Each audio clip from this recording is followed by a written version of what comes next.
मैं आभारी हूं वक्फ संशोधन बिल की बहस में भाग लेने का आपके ने अवसर दिया। मैं इस बिल का पुरजोर विरोध करते हुए कुछ जो इसके मुख्य बिंदु हैं उस पर चर्चा करना चाहता हूं। माननीय मंत्री जी जब ये बिल प्रस्तुत कर रहे थे तो इन्होंने कुछ विशेष बिंदुओं पर बल दिया। उन्हीं बिंदुओं पर मेरे सवाल केंद्रित हैं।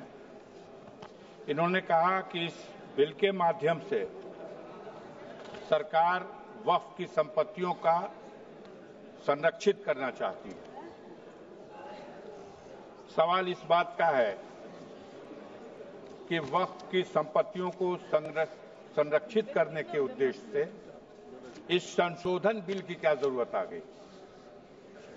आप वैसे भी वक्फ प्रॉपर्टी को संरक्षित करने के लिए उस दिशा में सहयोग कर सकते थे। अलग बिल बना करके आपने ये प्रयास किया और आपके मंत्री जी ने कहा कि इसके माध्यम से हम देश में जो अल्पसंख्यक बैकवर्ड तबका, पसमानदा तबका के मुसलमान है उसको अधिकार देना चाहते हैं, उसको इस प्रॉपर्टी का लाभ देना चाहते हैं। देश के बहुसंख्यक तबके का तो रिजर्वेशन ये सरकार खा गई और उत्तर प्रदेश के और भारतवर्ष के अल्पसंख्यक समुदाय के पिछड़ों का इतना दर्द है ये तो समझ में बात नहीं आती।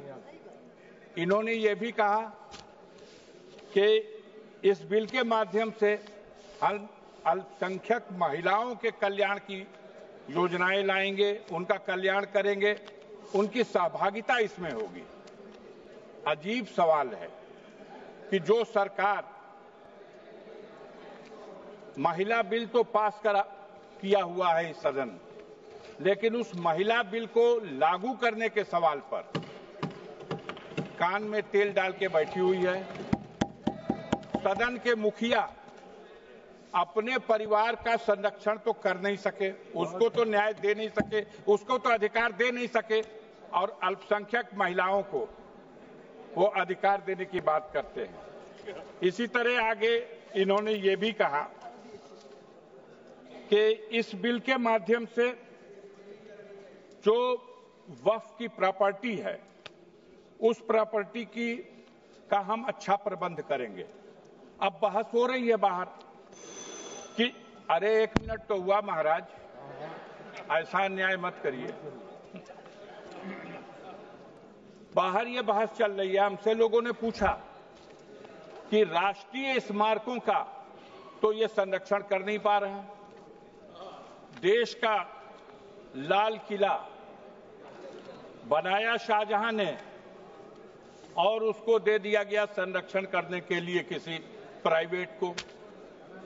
तो जो सरकार वक्फ की प्रॉपर्टियों की चिंता कर रही है उसकी कई वजहों में एक वजह यह भी आ रही है कि महाराष्ट्र में, बॉम्बे में जो सबसे ऊंची रिहायशी इमारत है, बताया जा रहा है कि वो इमारत एक ऐसी भूमि पर बनाई गई जो यतीम खाने की जमीन है। तो जब ये यतीम खाने की जमीन, तो इस सवाल को लेकर के सरकार की चिंता बढ़ गई। अभी माननीय गृह मंत्री जी जब जवाब दे रहे थे तो उन्होंने, उनके मुंह से निकल गया, एक बात बस यही कह के खत्म कर दूंगा। उन्होंने कहा कि वक्फ की प्रॉपर्टियों पर जो मस्जिद और ईदगाहें हैं, कब्रस्तानें हैं, इसको नहीं छुएंगे, लेकिन जो रिक्त जमीनें हैं विवाद रहित कर करके उन प्रॉपर्टी को बेचेंगे और उससे गरीब महिलाओं को और पिछड़े मुसलमानों को लाभ पहुंचाएंगे। धन्यवाद महोदय। ये कौन बेचेगा? माननीय सदस्य श्री अमरिंदर सिंह ये तो वही नीति आ गई जो लोग कहते आए हैं सिंह जी कि बेचने और खरीदने का ही कोई नया धंधा होने वाला है।